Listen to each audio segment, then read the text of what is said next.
backstage here at the show. Well, that all went horribly wrong. Right, let's forget the intro video.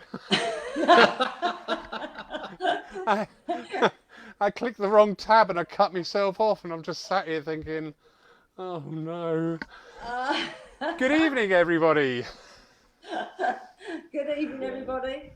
Hi there. Thank you all for joining us tonight live on the church Facebook page. Many thanks to everybody who supported us through this time. It's been absolutely wonderful.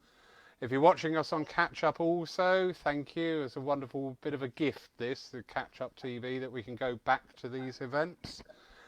You're going to have a lovely evening tonight. Now, I'm not too familiar with Keith, but I have met Angie. I've taken one of her workshops, and I know she's a very strict, very demanding, but a very passionate teacher. Yeah. Thoroughly enjoyed it. So I know with that sort of passion, whatever you do is going to be, get in there. Thank you. So, joining us tonight from lovely Tenerife. Absolutely, absolutely beautiful. Welcome to a sunny pool. Hi, So, everybody. Hello there. Aye. So the paranormal, it's one of these words often, it depends where you are and what you do. I mean, working mediumistically, I was stood there talking to somebody the other day, and somebody just appeared at the side, and to me that's totally normal. Yes. It's not paranormal. Absolutely. It's just like, oh, hello. You having an ear roll? It's normal to us, yeah. So, how did you embark on this paranormal investigations? Oh, yeah, sorry. That's got it's got a long history. I mean, before even Angie decided to develop her skills as a medium, she was fascinated with the paranormal, and I've watched programs on TV. And was absolutely enthralled by it. So, as a treat, I organised for us both to go on an organised go in a place called Valentine's Manor. Brilliant. In Essex, and it was organised very, very similarly to one of the programs. At the time, Most Haunted had like cult status in the UK. And it felt a little bit like Most Haunted. You had a medium. We did a walk around, and then we split up into teams, and we covered different areas of the mansion, used various technical techniques. And I remember being in one part of the building with the medium, and Angie was getting more information than him who was paid to be there. And that's the point when I said, I think you might think about doing something about this. And that's when we discovered that we lived about 5 or 10 miles away from Tony Stockwell, and she trained at Tony Stockwell's psychic studio in Wickford. And the rest is history. We've been operating professionally in the paranormal field for 11 years. It was 2009. 11 years. We'd done a few private sessions, but we came into it professionally in 2009, and since then, I decided to join Angie. My first degree is applied physics, so I am a scientist by background, but then moved into the field of human resources and qualified in a branch of psychology called neurolinguistic programming. And I then undertook a diploma in parapsychology, tutored by Dr. Kieran O'Keefe, who was the parapsychologist on Most Haunted. And we've worked together ever since in this field, and we continue to do so. Yeah. So that's the story, really. Yeah, that's about it, really, isn't it? I mean, for me, to be able to work on paranormal investigations, I mean, I realised from that very, very first time that I worked, I was just so at home with this. But also, what really stood out to me is because have to say it, you know, there was many programs on TV that was turning spirit into something really scary, really awful, and you need to go around screaming all the time, and that's not how it's done. And I wanted to show people that's not how to communicate with spirit, you know, because that's not showing them respect. So my big passion from day one was always to go in there and work with spirit with respect, hear their story. What is it they've got to tell us, you know, because so often once they start working with us, they can give us so much information, and that can be healing for those that are witness to this, but also for spirit themselves. And that was really important for me. So that was always the passion from day one, I suppose, wasn't it? Yeah. Yeah. I think the programs on the media, paranormal has become synonymous with hauntings, if you like. But the paranormal is the science of the paranormal is far wider than that. Anything that can't be explained by conventional science gets labelled paranormal. So so mediumship is paranormal, telekinesis is paranormal, psychic is paranormal, telepathy is paranormal, near-death experience, past life regression. These are all paranormal phenomena, purely because they cannot be explained by accepted science. So that as a parapsychologist, I operated in a studied in a very wide field. Yeah.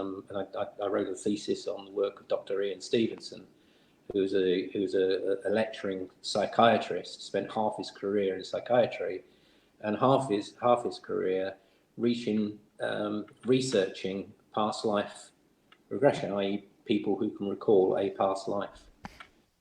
Wrote about 8 books, about 50 scientific papers, was poo-hooed by the traditional scientists, and it was only after his death in 2012, might have been 7, there was so much, because his work wasn't conducted in the laboratory, it didn't have relevance. It was all field work, and it was only after his death the scientists started to say, there's such a volume of this work, there's got to be something in it. And the branch of it's atomic science that is actually carrying on that work right now. So there you go. That's kind of potted history of us. Lovely, thank you very much. That is lovely to hear. So many salient points in there I want to pick up on and just revisit. You mentioned, Angie, yourself about the healing aspect. Yeah. Now, this is something that's become very evident in my mediumship, certainly within the last 18 months, that we are working equally for the sitter, but also for the spirit, because we may be that only chance for them to tell their story. It is, and for me, when we're doing paranormal investigations, for me that is so important. We can never lose sight of that, because by hearing their story, particularly if we're in, we used to be regular investigators in a 17th century jail in Ireland, Wicklow Jail. Anyone that comes through there, they came through with a history, and a lot of people were innocent, but still got sentenced and things like this, and possibly died there. When they first come through, there's almost like this either sorrow or there's this anger, and that actually needs to be heard out by us, so that we can start to work with them, that they can start to learn to trust that we care and respect and want to hear it, whichever way they want to put it across. So there's healing going on for that spirit. There's healing going on if you're in a reading for the recipient and the spirit, but there's healing going on for us as well, because to be part of that is a privilege so high in my eyes. It's just wonderful to be part of that, and a huge privilege. Whilst we worked in Ireland in that jail, our public events were known as Hear Their Story. That's how we titled it. Brilliant. Yeah, it is. I fully get what you mean about the privilege part, because when you do work as a medium, when it's all there, it all fits. It's exactly what's needed, and you haven't messed it up. That's right. You haven't seen a fish and said a carp or something like that. You Yeah, just said what it is. exactly, Lawrence. Yeah. Exactly. Yeah. And it would just work, and you just go, oh, thank you. I'm always grateful. I just go, oh, thank you. That was so wonderful. Yeah, I'm exactly the same, and I'm always in awe of what spirit are capable of doing or showing us. I'm always in awe of that. It's amazing to me. Well, their work currently in this stage of the Earth's development has been outstanding. For people to be able, to break down suddenly this barrier of, oh, you can't do spiritual stuff on the internet. Well, actually, Exactly. you can. And actually, it works quite well. It works very well. It works Yeah. very well. And it's right now, it's what people need. They need to know that, that actually that when they're going through this, that their loved ones are watching over them, and they just, the services that you give and other churches give so much to people, especially if they're on their own. And I think it's amazing. I really do. So well done. Now, I think everything boils back down to love, but everything boils back down to healing also. Yeah. Yes. Healing is not just the laying on of hands, it's just talking, helping, being there, stepping back. Yeah. All sorts.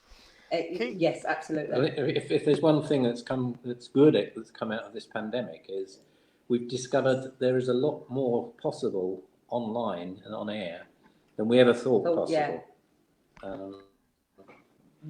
Very much. Yeah, I mean, there's loads of people who discovered that actually they could work from home quite happily, and there's so much that has become possible, and it wouldn't have been explored had it not been for this pandemic.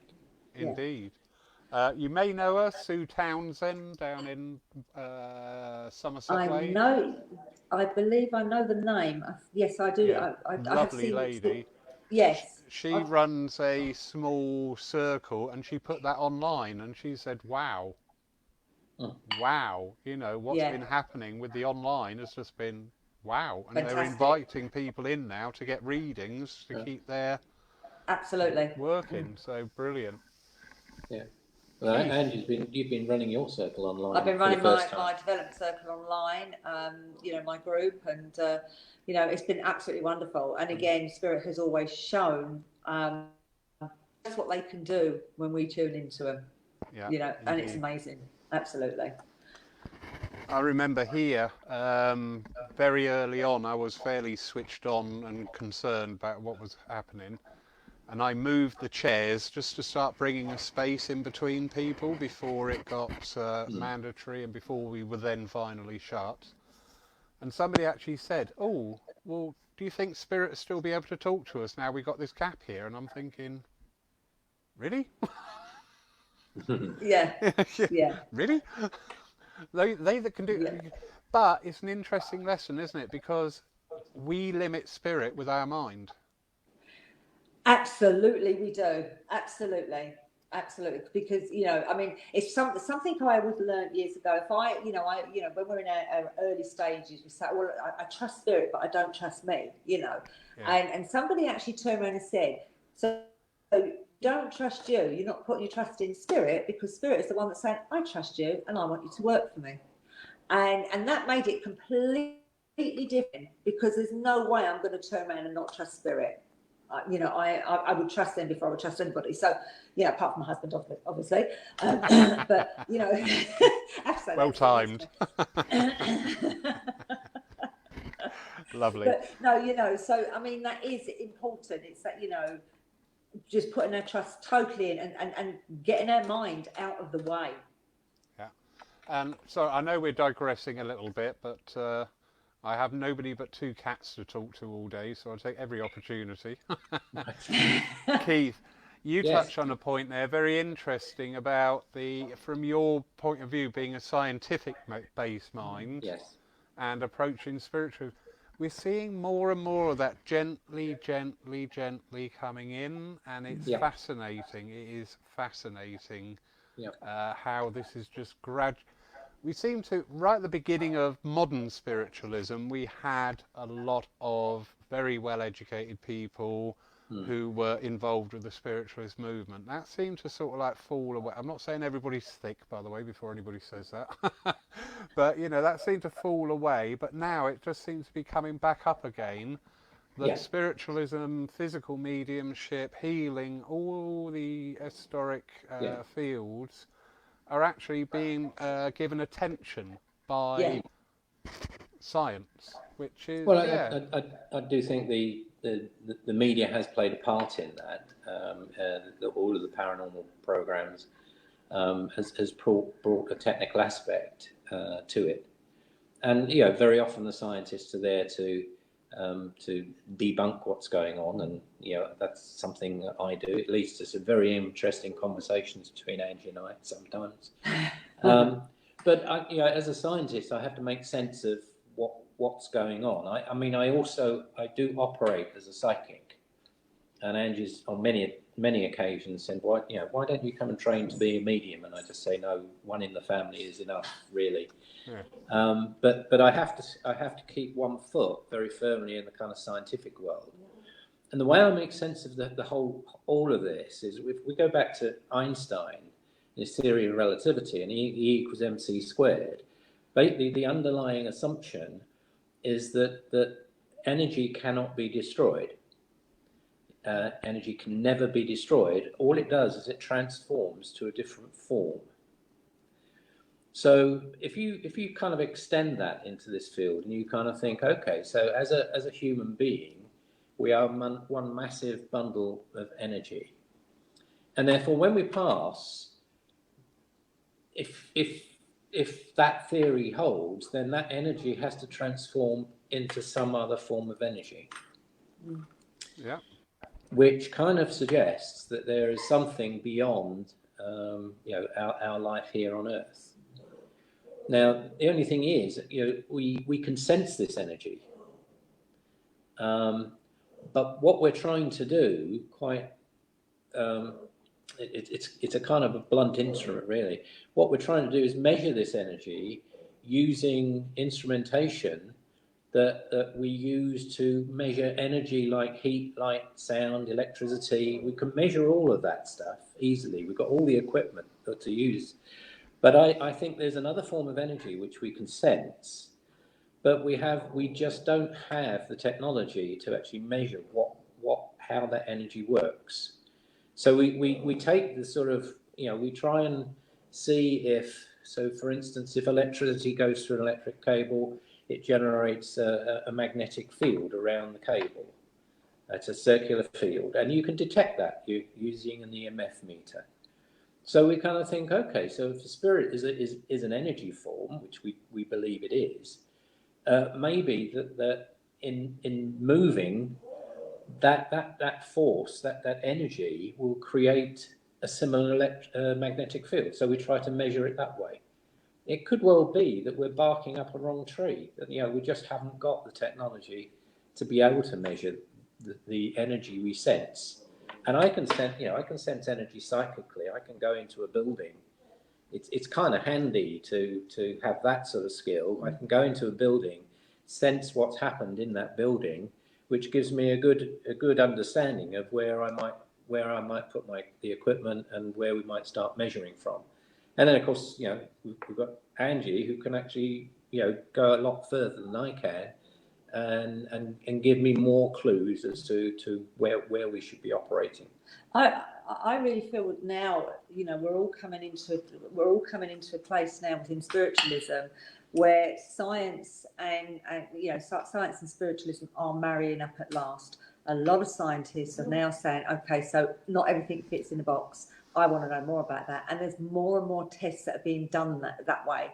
And many, as we know through history, Lawrence, many scientists set out to disprove spiritualism and spirit and life hereafter.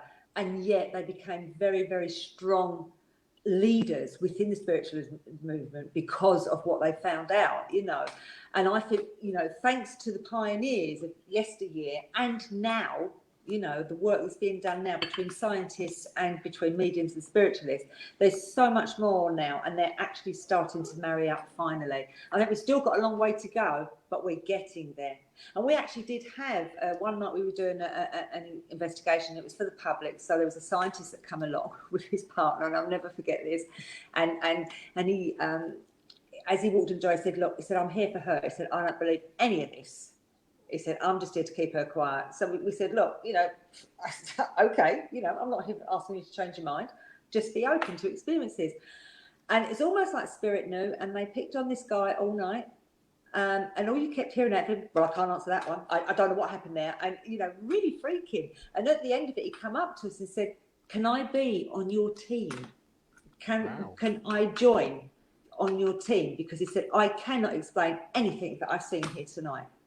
But of course, obviously, you know, hubby has to do that one. We've already got one of those. We've already got one of those. But yeah, he was so, you know, he kept himself, we came in with a very close mind, but after experiencing one thing, it kind of opened him. And I think why I'm saying that is, it's, you know, I think there's more and more of this happening now between the scientific evidence and spiritualism, and they are blending and joining. Still got a way to go, but it's getting there slowly but surely. Most definitely. I was reminded once I went to a wedding, and the bride, who was a psychiatrist at Broadmoor. All right. I hadn't met her in a professional capacity, I hasten to add. So a lot of the guests there were fully qualified psychiatrists, and one came out and he was chatting away to me, and he said, "What do you do?" And I said, "I'm a medium." And do you know what? I never say that. I never introduced myself. And the person I was with looked at me and I thought, oh. And he went, "How interesting." He said, "Because we're mapping," and he got into this deep conversation and said, "We're mapping the brain, and, you know, we're finding out about 97, 98% of what each part of the brain does." And he said, "But we can't explain some things." And I said, "And you think an external influence is at work?" And he looked at me and just nodded. And I thought, how interesting is that, you know, that even in fields like that is being applied as part of the cure. But back to the wonderful paranormal. Yes. You do a lot of work out in Ireland, is that correct?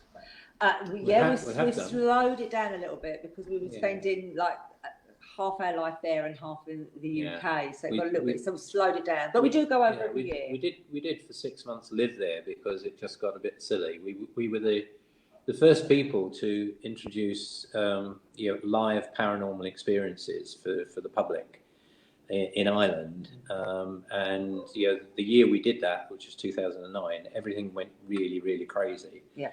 And we ended up moving across there for about 6 months, which was fine because I've got family over there. So and then we kind of thought, you know, we still had a home here in Tenerife, and I remember being in Ireland in the middle of winter, thinking, hang on a second, there's something wrong here.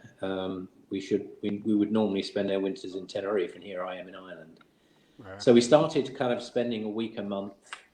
And then we just kind of moved back a bit. But we were there last year in October, and we would have been there this year, but for the pandemic. We were invited to go across. I mean, we've done a lot of television work there, work on radio, and a lot of the media. So we've been fairly well known there. But last year we were invited to do something called the Big Scream. Which is in northern Dublin, which is quite a deprived area of Dublin, but it just so happens that that's where Bram Stoker lived, the author of Dracula, and they wanted us just to investigate the world that Stoker lived in paranormally, to see if we could uncover any clues to, you know, how he got his inspiration for his writings. Yeah, and it was an amazing investigation. We learned so much, so much, and as I say, I've got family over there, and when we went home with what, you know, the evidence that we found, and obviously what the historians give us afterwards, my cousin said, "I never knew any of that existed," you know, and they'd been brought up there. So, you know, it wasn't something that had been touched on very much, but it was amazing. Right. And again, you know, we've had so many fantastic investigations over there. Quite spooky, a lot of them. We've done a lot of the haunted. There's 3 castles, which is known as the Haunted Triangle. There's a place called Lapp Castle, a place called Charleville Castle, and Kinnety Castle. And we've covered all 3 of them. I mean, Lapp Castle we've been at about 5 times. Charleville Castle definitely twice, maybe 3. We only once went to Kinnety Castle. It's very interesting because Kinnety Castle, their main business, because they're basically a hotel, their main business is weddings. And they once agreed to take part in a paranormal series in Ireland, which wasn't a particularly serious series. It wasn't something that we were... If anything, it was trying to take the mickey out of it. At one point, I think we got asked to be involved in it, and we decided not. But what happened was they lost a lot of their business because a lot of people kind of said, we don't actually want to get married in a haunted castle. So we have to be very careful where we work because, people have got livings to make. And being part of, if we're invited in, we've got to be very discreet about the work we do. But no, I mean, we've had some fabulous investigations over there. They were all brilliant.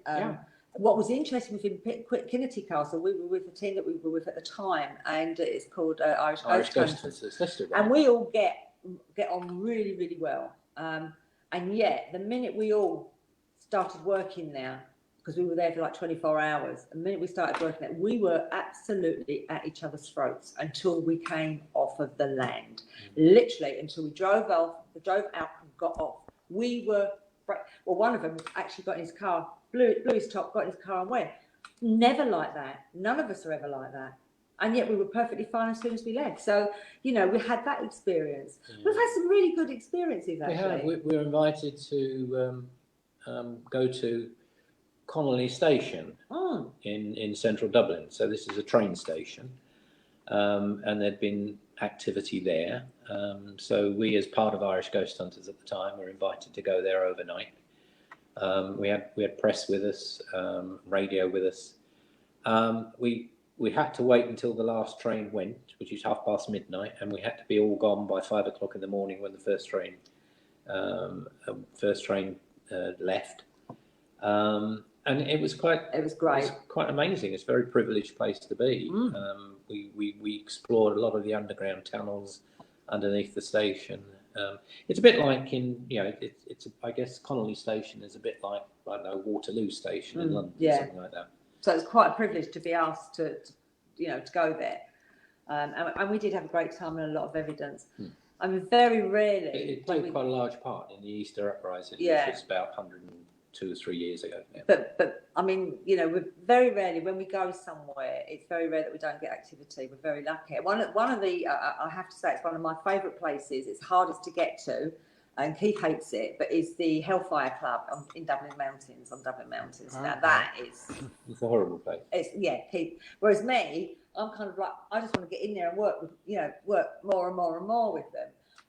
But it is a derelict building. We know it was a den of iniquity. It's got quite a nasty history to it, as all the Hellfire Clubs have. And there's still a lot of stuff that goes up there. Still a lot of people that go up there to do what they say is dark arts. Never seen that, so I wouldn't know about that. But what I do know is every time we go there, it gets quite lively, and it can keep us going on our feet until about 6 o'clock in the morning. So, we can be going there. We set up tent, we get everything organised and have a hub and things like that. The only problem is that the access to the Hellfire Club is only by foot. Oh yeah. So there is a small car park off the road. But you've probably got about 40-minute climb to get to the Hellfire Club, and when you're taking a lot of equipment up there, it's not the easiest place to. And you can't get signals up there. It's difficult to make a telephone call. Some of the equipment never works, so it's a difficult place to work. But it's great. But we've been there several times. Did a live radio program over Halloween there. that was a fascinating evening. We Right. in that one there was I remember Angie was doing a demonstration, a demonstration of mediumship at the jail that we used to work at, Wicklow Jail, and at the same night. So we had to get straight in the car to go to the Hellfire Club. The program was already running by the time we arrived, and I was listening to the program as we were driving towards the Hellfire Club. And what had happened is that they'd set up a temporary radio station inside the building on the first floor, and it's got the remnants of a fireplace there, and a half-rotten carcass of an animal fell out of the chimney live on air. Ooh. And we were invited to explain this. It was not a nice. It was not. You do have to be on your toes when you're up there. I have to say. They actually the program was due to be 3 hours long, but they had to close it down. They closed it down after 2 hours. Once we arrived, all hell had let loose because of this carcass, which presumably is, some people were up there doing something they shouldn't have been doing, and that they left the carcass there, and it just so happened that it fell out of the chimney live on air. So when we arrived, which was a bit spooky actually. When we arrived as a team with our equipment, we started doing what we normally do, and the producer afterwards said, "I'm so thankful that you were here, because you actually brought, our program had gone completely off course, and you brought it back on course." And he kind of said, would you come and work with us on every Halloween program we do from here on in, because you actually keep us on course. But one of the things I'd like to say is just that, we've done some fabulous castles, we've done some really brilliant places in Tenerife. We've had a lovely time. In Ireland, in England, we've had a fabulous time with all that. But we also, it's not always castles, it's people's homes as well. We do, people that have activity going on. And it's not about going in and getting rid of what's going on there. It's actually about going in, seeing what's happening, actually seeing if that is happening, check, because obviously we need to experience that for ourselves. But seeing how it's affecting the family, and actually working with the families on a psychological level as well. To kind of, because obviously if they are having activity, there's a reason. So it's about getting to the bottom of the reason. But also working with the family as well, because families can live in fear of stuff like this happening, and where does it go from there? So a lot of our work as well has been in people's homes. We've done many in people's homes. And prior to developing as a medium, Angie was a qualified psychotherapist. I'm a coach, qualified through to professional level through the International Coach Federation. So we both have a background in psychology, which there's so much of what we do is actually a lot to do with psychology, and perhaps a lot less to do with paranormal. Yeah, because it's about, you see these films, Ghostbusters, and how it's, they got rid of blah, blah, blah, but that's not what it's like. It's about working with, why is there this activity? What is going on there? Can it be worked with? How's it affecting the family? Can the family actually, are they prepared to actually work with that? Where do we take that? And we don't only see them once. We do check in and say, right, okay, how's things going? So stuff picks up. And about looking at why it might be happening. It could be that they've been like playing with the foundations of the building. There could be changes that's going on. Anything at all like that can affect and set something off. And it's just about working with that. So that's close to my heart as well, helping others to kind of sort that stuff out. So we do a lot of work with the public, but where someone's life is being affected because of something that's going on in their home. Whereas when we do events with the public, obviously there's a fee they pay to come and work with us. But anything where someone is being disadvantaged in their home as a result of something that's happening in their home, then everything we do is all completely complementary, because we're helping them out. Yeah. And often it will lead to not just one visit, but several visits. And it's actually led to some good friendships as well. You know, it's actually led to some good friendships. One of those particular cases was showcased in a television program in Ireland that we made, and it still gets shown today, called Unexplained Ireland. Part of the program was based in a place called Leetslip Castle, which is owned by the Guinness family. That had never been explored paranormally until we came along. But the other part of the program showcased a case where we were asked to go into a home and help the family resume a normal life because something was going on in their home. And we're still friends with, good friends with that family to this day. Yeah. Interesting. A few times I've been asked to do a home visit. I must say, the majority of the times it's not been the home, it is actually the people. And nine times out of 10, it's their inherent mediumistic ability. Yeah. Absolutely. I always remember there was a mother and daughter, and when the daughter said, "He even sits in the car behind me," I'm thinking, no, he doesn't. Yeah, I think I know what's going on. And then her mother stepped in from spirit saying, "I was a medium." I said, "Your gran was a medium?" She went, "Yeah." Oh, well, guess what, love? Guess what Granny left you? Yeah. You said something about one of the castles. Now, you piqued my curiosity because I have a little interest here and there. You said about the castle that you went to and everybody got really fractious and everything. Yeah. And you actually said it wasn't until we got off that land. Yes. Do you find a geographical location can have that? Yes. Thank you. Yes, I'm not mad. Absolutely. Very often we've done like I can remember one investigation and they was having this huge amount of trouble with like paranormal what they class as trouble, and they said, "But I don't understand it. The house is only 7 years old." And I said, "But how old is the land?" Yeah. The land holds things, and it when we pass over, if we loved a house, that we're part of that. That's our love, our bond, and everything else. We're part of that. So it's not necessarily the house; it's the land. And we also did an investigation again in Ireland. Highly active house, and still active to this day. But we suspected that it lay on a landline. Ley line. And I actually installed a ring of copper around the.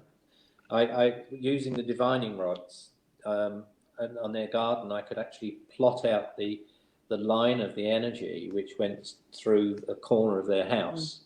So I actually intercepted that line with copper rods and electric cable to divert that energy around the house and then resume. And unfortunately, they had a very overactive dog who pulled all the rods out, but that's another story. But it was beginning to. It was a way of instead of that energy going through the house, and because spirits will always search for energy because they have very little energy themselves in order to show up. So any natural source of energy they will naturally gravitate to. So something like a ley line, which is an energy line, will be something they will gravitate to. If there's an underground stream, flowing stream, they will naturally gravitate. You'll find that there'll be activity around that sort of area, and it's purely because there's a natural source of energy to tap into. So I've even explored with, I remember going out and getting yards and yards of electric cable and hammering copper rods into the ground and trying to divert this energy around the house rather than through the house. And we did, after a number of visits, it did calm down. But again, a lot of what we did was about psychology. Very often, if there's an end source, a spirit in the house, there's a reason for them to be there. normally because they used to live there. Or they've worked there, but they would have a connection with that land. Either in that house or that used to stand on that land. So that they're actually perfectly entitled to be there. And that's what we believe quite strongly. And very often the activity is all about wanting and needing some kind of acknowledgement that it's okay for them to be there. And that's why they show up. So a lot of the work we do is about helping the family or whoever's living or working in that location to acknowledge their presence. And once their presence has been acknowledged, very often the activity just goes away. Yeah. Very, very true. Whenever you're working with spirit, I always say to people, you're in control. Absolutely. You've got to set the boundaries, because a lot of the times spirit hasn't got that conception of their impression or their effect on That's right. those that they meet. So love the part about the underground streams as well, because I always remember Roehampton Park up near the hospital there. There's a pub, and it was reputed to be a very haunted pub, but it had a myriad of underground streams under it. And I never, this before I came into spiritualism, but I was sat there for about 2 minutes going, I don't want to be here. I don't want to be here. I don't want to be here.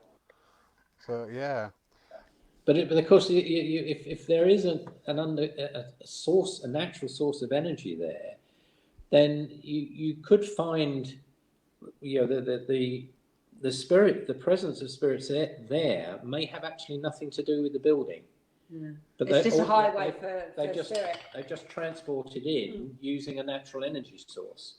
So then it all gets a bit confusing, because you can actually have people who have no connection to where you are, and so to try and unravel that sort of story becomes more difficult. I mean, when you have energy like that, like a stream, like a river, or anything like that, it is a highway for heaven. Really, that's what it's called. Because you know that they can come through, and it's just about accepting that. But if a family lives there and stuff's happening, we've got to be able to try and explain that to them, and the best way that can be worked with. Because I'm a strong believer that spirit were there before we were. What right have we got to come in? And but if they are affecting people's lives, that's a whole different ballgame. That's a whole different story. So it's about working out for the best way for spirit and for the family. Yeah. A couple of questions coming in. Okay. I know you know this gentleman, Jamie. Oh, hi, Jamie. So, have you ever investigated Corfe Castle? No, we haven't actually investigated it, but we have walked up there and felt. We were on the track of investigating Corfe Castle. We were in contact with the landlord at the Greyhound pub. That's right. Place. Yes. But we never quite got to go into Corfe Castle. But I think it's because of the National Trust heritage. It's very, very difficult to get into National Trust properties. But it has to be said. I mean, I do know that there is a legend that this lady she walks the grounds around there. I've never seen that. I've never experienced that. But when you go through by the castle, it has got an eerie feel. It has got an eerie feel. So there's a lot of stories there that need to be told. Definitely. We have done in the Dorset area. I mean, of course, the Dorset coast is rife with stories of pirates and smuggling. So we've done a lot in Portland, Weymouth, Wareham. Less so Poole. We haven't managed to get into any locations in Poole. So if you know of any, Lawrence, tell us. But there is so much material to work with. Going into pubs, very often you'll go into an old coaching inn, and I just get the sense of some skullduggery going on in the building. And it's just fascinating to explore that in some of those locations. Because going back to Corf, one of the local legends, as you're approaching Corf at the base of the mound, there have been quite a few sightings of a troop of Roman centurions. Oh, Right. wow. And you I mean, said, it's definitely got the eerie feeling there, but I've Yeah. never stood there and investigated it. Maybe it's something we should do. Definitely. would there, So would, Roman would there centurions, be, oh, sorry, Karen. and yet it's it's a Roman centurions, and yet it's a Norman castle. Interesting. Yeah. Yeah. Would there be this ability to sort of like leave a footprint somewhere? I mean, a spiritual footprint. You know, From if us? if every day I came down here and wound that clock up, when I'm gone, would that impression of me still be? It wouldn't actually be Yes, me spirit doing absolutely. it. Absolutely. It would be the Yeah, you would have impression that left- I've left. Yes, you will have left your impression not only within the building or the land, but also with the clock. You know, so there's two things here, because if you're lovingly winding that clock every day, then, you know, part of you is with that. You know, and a medium 100 years up the road from now can turn around and say, I know that there was a guy here. I know that he, you know, he run a spiritualist church, and they, you know, that your energy will be there. And you know, when we're all spirit, you know, we're going to pop in and see places that we were attached to, that we loved, that was part of us. You know, so yeah, very much you're going to be there. And that's a psychic energy as opposed to anything else. So so for instance, when people see ghosts, very often the manifestation is not a spirit. It's actually a manifestation of psychic energy that exists within the fabric of the building. Right, but we do need to be careful there, because Do we? yes, we do, absolutely now. Because So we're not communicating. While we're going to a break here, no, all I was going to say was, yes, there will be that psychic element. So, and a lot of people can go in there, and you know, like if you like, fledgling mediums can go in, and they will pick up that energy and pick up a story from that. But let's not forget, we can go as mediums, we can go above that, and we go, you know, and we can pick up on actual spirit that's in there. But So a lot of, I mean, when we were in Kennedy Castle, two of our team actually saw. And this is what always fascinates me as a scientist. They both saw exactly the same thing at the same time, and that was a full body monk. of a monk, and he went down the staircase into where what used to be the dungeon is now. And I would trust both of them. We knew them, and so I would trust both. It was a full body apparition. They both described exactly the same thing at the same time. And when you get two people seeing the same thing, you kind of think, okay, I start to believe this. But that was a ghost. It wasn't an intelligent spirit that a medium can communicate with. It was a ghost, difference. And it's almost like it's replayed as a film. So you won't be able to connect with that energy because it's not intelligent, but it's there. But there will be intelligent spirit there as well. And often it's the psychic energy within the building that produces this effect. But there will also be spirit there as well that are intelligent, and that can obviously, as you know, Lawrence, will give evidence and messages. But lesser mortals like me wouldn't be able to connect with it. No, absolutely. Pamela Wilson asks, what kind of equipment do you take with you besides the cameras? Okay. Pamela, I have to tell you about this one. It's my favourite, and Keith's going to have to explain this, because when it comes to describing more scientific stuff, I'm not the person. So the Ovulus. Now, I love this machine. So what is it? So So we take a variety of equipment, which is designed to measure, magnetic field. We have temperature gauges. We have a thermal imaging camera, so we can actually see hot spots and cold spots, which often can happen within a space that has that sort of energy. But we also have something called an Ovulus 5, I mean, we also have cameras. We have infrared webcams. We have a 4 webcam security system so that we can monitor different areas. We've got a mountain that we can take along.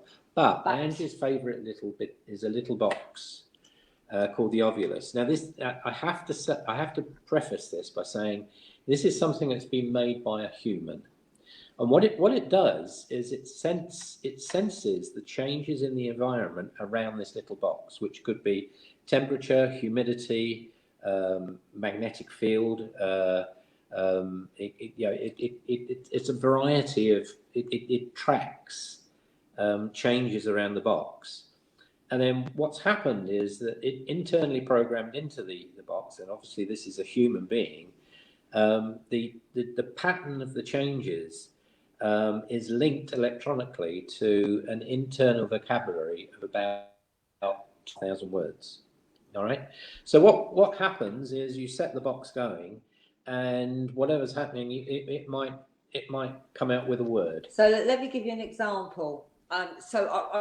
We were doing an investigation, and I had connected with a lovely. It was in the 17th century, and I had connected with a lovely lady who lived there and who passed there. And I said, I had the box with me, and I said, I'm not sure if her name is Anne or Annie.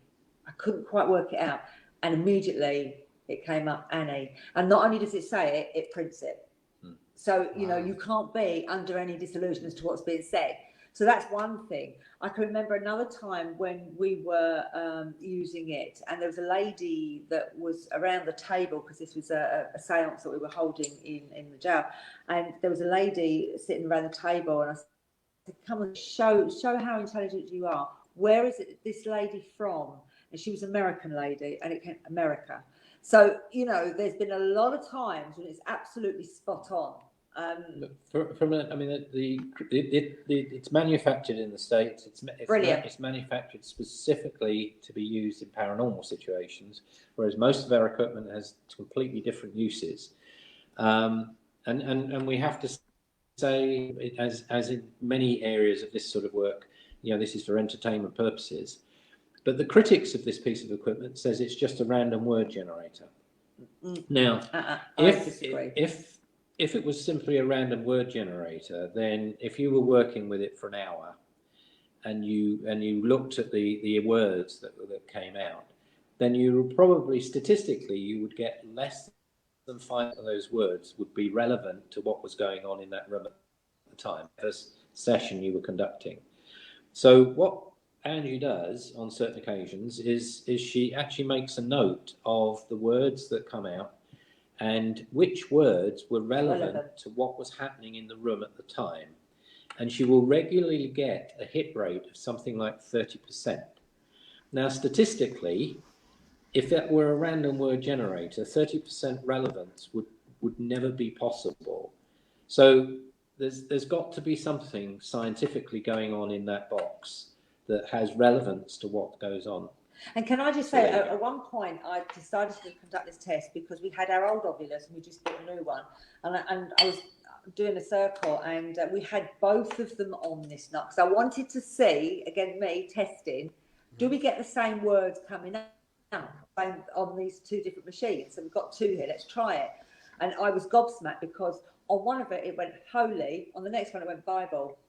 And it's like, okay, I'm a believer, and that for me was phenomenal. We do carry a mountain of equipment, but just to finish off the answer to Pamela, who asked the question, I remember I've spoken to many people on the question of equipment, and when you go into this sort of field, if you're interested in it and you want to buy 1 or 2 bits of equipment, there's lots of very cheap bits and pieces, ghost meters and stuff like that. And what I've learned is from some of the best investigators I've ever met, have a smaller range of equipment, but buy the best you can possibly buy. Yeah. So don't buy a little cheap camera. Buy the best camera you could buy, because you'll get better results. If you're doing a sound recording for electronic voice phenomena, I talk to radio stations about it and said, look, if you were out in the field doing an interview, and you wanted broadcastable quality recording, what would you use? And 100% of them said, I'd use a Zoom. There's you have a Zoom 1, a Zoom 2, and these we've got both, a Zoom 1 and a Zoom 2. The H2 Zoom produces, it's only a tiny piece of equipment, but it produces CD quality audio. So, rather than, it's better that you have 2 or 3 pieces of equipment, but the best you can get, than lots of pieces of cheap stuff, because that is just gimmicky.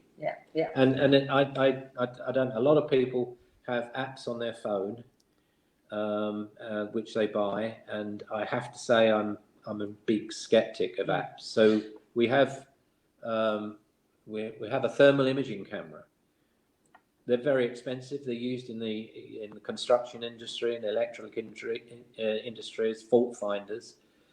They cost a lot of money, but apparently, 50 quid, you can put an app on your phone that does the same job. Yeah. Well, I'm sorry, I don't believe that. One of the things that I would say, though, just my views is, having equipment, and as Keith quite rightly says, get these things and don't get too many, but don't allow them to take over what you're actually experiencing within your own senses, because this is your equipment. Use that as well. Your senses are your equipment. You can then use whatever equipment you've got to kind of try and get that to see if it's you are right in what you're feeling and all of it. Well, you are right in what you're feeling, but let's see if your equipment will marry up. But don't put it in place of, and that is really, really important. Work on your senses. Very true. Very true. Lovely Eddie Rathbone. So, I wish I'd worn my glasses. Okay, so he says, good evening, Eddie. The question: once you've done an investigation, what do you do with any findings? Well, depending. Sometimes what we do is obviously we give back the findings to the people that to do it. Sometimes they don't mind advertised, and put up. But a lot of the time it's like, no. Yeah. So we have to be very careful. So if we're working in a private residence, then the findings go to them. If we're working with a lot of the time, if we're doing a public paranormal investigation, the findings, because people are going to come spend the night with us, and then they're going to go off and do what they do, and then back into their lives. So the findings are live for the night, but we don't have like night after night after night and after night of data. Yeah. So we try to do things that will give immediate feedback to people. Yeah. Rather than something we take away. We will do that. If someone's commissioned us to do a piece of work, we can go take that away. I can go through all the videos. I can go through all the audios, and see if I can anything, but we would tend. I don't have mountains of data. Yeah. But we go professionally under the name of Paranormal Troubleshooters International. We're on Facebook, and the last time we did a presentation like this, I was asked if I could upload pictures and videos of some of the stuff we've done in the past. So if you go onto that account, there's loads of pictures and videos. There's one video, and it's like the best piece of concrete evidence that we've ever got in 11 years of work. There's one piece of video. It's only about 80 seconds long. It's taken at Wicklow Jail, and Angie's involved in that. That one video is the one piece of evidence, the best piece of evidence in all of our 11 years of work. Now, can I say what it is? Yeah, you can describe it. Okay, so what it is I decided when we were working in the jail that I decided in my infinite wisdom that I was, because they had matrons, and they had, obviously in the jail you had matrons for the children, the sick and things like that, and they obviously had the prison guards and everything else. So in my infinite wisdom, I thought, I'm going to dress up as a matron, because I know I could get hold across that, and I wanted a big bundle of keys on me so that the sound that they would be used to, and we put a night vision camera basket that I carried down. So And you were wired for sound. and I was wired for sound, and so we went down into. Well, Angie went down on her own in the dark into the jail. The rest of the team were up in a control room where we could monitor her movements. Yeah, so I was in there, and I tuned in, and I had this lovely young lady, but I felt another spirit coming in, and I felt as though he wasn't quite so friendly. Let's put it that way. And I do remember thinking, I've done so many investigations in this place. If they want to get their own back on me, now is the time. And I always remember I thought that. And all of a sudden, I heard this bang behind me. So I said, oh my God, So what happened was I thought, I'm going to turn the light on to see what's going on, because I really felt them so strong behind me. And unbeknown to me, because I'm in pitch black, I'm lifting my hand trying to find my torch. And what we got on camera was the torch moving towards me, so that I actually couldn't find it, Wow. And we've got it on camera moving towards me. And I remember that as well, because it was the most beautiful lady I communicated with. I know this gentleman came in afterwards, but she was absolutely gorgeous. And she worked in what used to be the laundry, the room where I was then. They called it a schoolroom, but it was actually originally in the jail a laundry. And she worked in that laundry. And when I came upstairs, after I'd done the sitting on my own, across my knuckles was red raw, like I'd had my hands in water all the time. So that's on that Facebook page, and with that piece of footage ended up in national newspapers. We were on breakfast TV explaining, and it did go. It was Halloween at the time. It was fun. So this is what people wanted to hear. I'm sorry, one more time, the name of that page? Paranormal Troubleshooters International. I'm just popping it up in the comments box so people can and if have a look. Anyone wants me at all, I'm on the Angie Freeland Psychic Medium page. If they message me on that. Okie dokie. One last question. Quite a few people are asking, and I've lost it. There you go. What's your take on orbs? Right, okay. Yeah. What's your take on orbs? They definitely exist. How long have you got?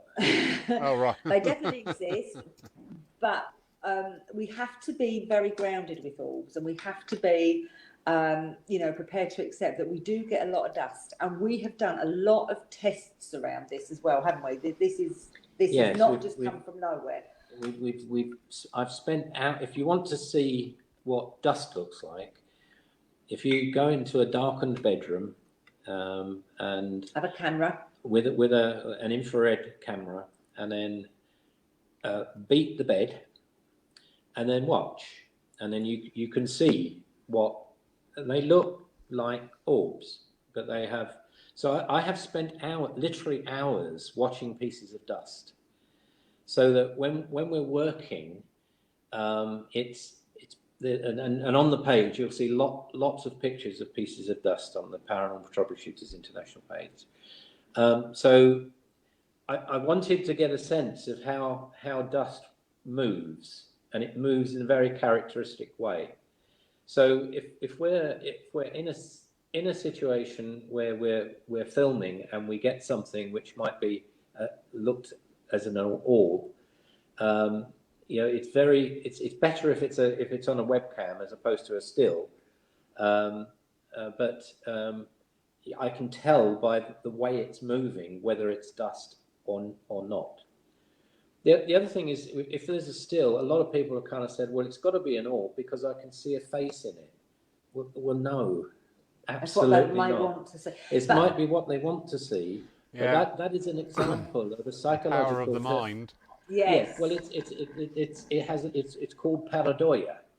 So it's a bit like, if you're sitting in the bathroom, as you do sometimes, and you look at the floor tiles and you see a face in the floor tiles, you don't say that's a spirit. That's kind of we are wired psychologically to try to make sense of something that doesn't make sense. So if you're seeing an irregular pattern, we are wired to try and make sense of it. And that's what happens when you see an orb, in inverted commas, that's got a face in it. It's more likely to piece of dust. Bearing in mind, paranormal to actually record paranormal phenomena is incredibly difficult. It takes a lot of energy for these phenomena to show up, so they're very, very rare. And 9 times out of 10, there's never a camera or a webcam pointing direction at that time. So most of what you see that you might interpret as an orb is actually dust. But we have had some beautiful. But we have had some orbs as well. So yes, we do know that they are there. They do exist. It's important not to be carried away by seeing so many, because it's exciting when you get evidence. It's really exciting, but it has to be the right, it has to be correct. It has to be the right thing. So anyone that, for me, I would say that's going to be doing ghost hunts and if you want the right evidence, make sure that you sit with it, you study it, you feel it, don't just jump because it's exciting, because you've got to get it right. Yeah. For their sake as well as for spirit. Don't spend hours watching dust in a camera, and then you'll be able to tell how to spot something that's not dust. My 2 experiences were orbs were like the polar opposites. One, somebody had filmed his mother, her sister, and everybody at a wedding, and when they were looking at it again on the camera, going, look, there's like a mist surrounding them. Everybody, oh, do you reckon that's her mother? Oh yeah, I can see a face in there. It does look like their mother. That's exactly right. Yeah. And I'm sat there thinking, he had a fag in his hand when he held that camera. Oh, good grief. There's again on the Paranormal Troubleshooters International page. There are 2 pictures I took at a place called Duckett's Grove in Ireland of ectoplasm. And I'm talking about ectoplasm in the more general sense of the word, as opposed to something coming out of a medium's mouth or ears or whatever. And that's one piece of advice. If you're taking a picture and something shows up, immediately an identical picture, because if it is paranormal, then it won't appear in 2 pictures. It doesn't, like a piece. A myth will appear in every picture you take. If it's a paranormal phenomenon, it will be there, and the next time you take a picture, it won't be there. Yeah. And we have a good friend of ours is a professional photographer. And we get sent loads of photographs saying, what do you think this is? And a lot of the time I'll send the picture to a friend, and he can come back, because there's lots of perfectly logical phenomena to do with cameras that people interpret in a paranormal way. Yeah. And very often you find if people are taking pictures, they're now on cameras on their phone. Phone cameras aren't, if you're doing something, working in the paranormal field, and you're in a dark place, you need a camera that can operate either down to about 3 lux, or preferably with an infrared source so you can see what's going on. A camera in a phone is not built to operate. But what's inside of the camera is a piece of software which says, I can't make sense of what I'm seeing here. So what the software does is fill in the gaps. And then you look at the picture and you kind of think, what on earth is that? But it's the camera trying to make sense of having received insufficient information to form a good picture, and that very often that's what happens. How interesting. Do you know what I thoroughly enjoyed this evening? Absolutely. No, really, really, truly. I really have. I'm well into that. So I want to ask you about a million more things. I hope I haven't poured a load of cold water on a lot of people's aspirations. Do you know what? No, you haven't. And I'll back anybody up 100%. When people speak with integrity, knowledge and experience, if somebody doesn't like it, then... we don't all have to like what we hear. It's just how we react to it is our responsibility. Absolutely. But that was fascinating. I know lots of people enjoyed it. Got quite a lot of stiff competition on the airways tonight. But I know people will watch this on the catch up, and there's some fascinating insights there to go back to, and really good understanding. The orbit are brilliant. The geographical location, yeah, I bought that up because I go to different places a lot. I love travelling around, and I notice the places where I go, where I really feel, oh, I belong here, I love this, are all on a very hard granite strata. And I thought, All right. Interesting. I wonder Yeah. why that is. Yeah. You know, and I go to other places and go, no. Oh, I'll tell you what we'll have to do, Lawrence. If we get when we come back to England, if we get an investigation, I'll let you know, and you can join us. Oh yes, please. I mean, interestingly, you mentioned it. I mean, granite does emit, and various stones emit a very natural form of electromagnetic field. Yeah, and Spirit So- will use like the Earth's national grid. Exactly. Absolutely. Yeah. Absolutely. All right, there's 100 more questions now. Anyway, bless your hearts. I hope Thank you your very much. ankle gets better very Thank quickly. you. It will do. Yeah. For those of And you thank not you aware, for inviting us on. We've thoroughly enjoyed thoroughly it. enjoyed the evening. listen, I'm just blown away by the wonderful people that are just stepping in at this time, you know. We've had we had a lovely guy from California. We've got the Dr. Robert is back tomorrow night on his physical mediumship. Okay. Wonderful. And yourselves from Tenerife. It's just amazing. You know, I always say, so mindful of why we're here is not a reason to celebrate, but these advances have just been made. You know, it's like we've had to make a sea change for things. And Absolutely. Yeah. Well, I suppose you're off now to the patio, bottle of vino. Keith might, but I think I'm going to have a might cup of tea and put my bad ankle up.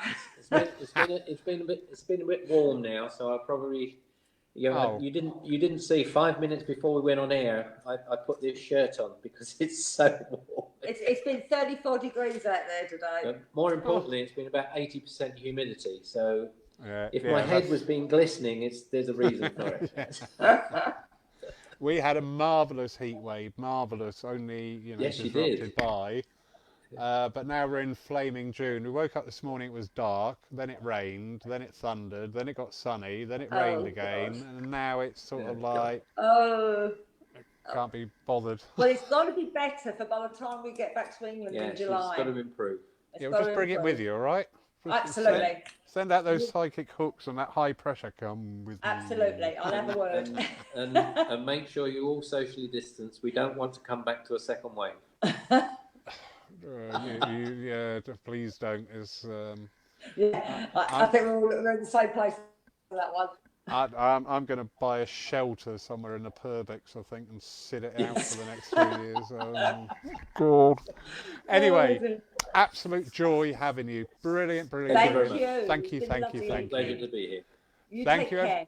And you. Thank you, everybody, for watching And thank tonight. you, everybody, Yes, for viewing. thank you, everybody, for tuning in. Bye. Bye now. Bye.